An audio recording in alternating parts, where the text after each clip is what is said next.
వికారాబాద్ జిల్లా యాలాల్ మండలంలో జరిగిన ఓ విహారయాత్ర ఆ కుటుంబంలో తీరని విషాదాన్ని నింపింది.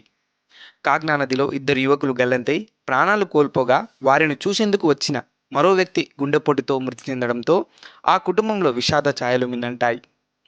పాత తాండ్రుకు చెందిన 3 కుటుంబాలు విహారయాత్ర కోసం యాలాల్ మండలంలోని కాగ్నా నదికి వెళ్లారు.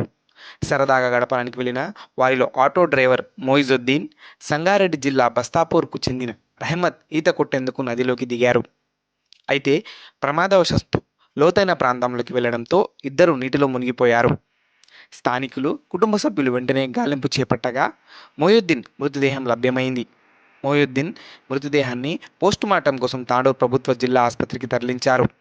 తన మేనల్లుడు మొయిజుద్దీన్ మరణ వార్త విని అతడిని కడసారి చూసేందుకు ఆసుపత్రికి వచ్చిన మేనమామ సాదిక్ తట్టుకోలేక అక్కడికక్కడే గుండెపోటుతో కుప్పకూలి ప్రాణాలు విడిచారు.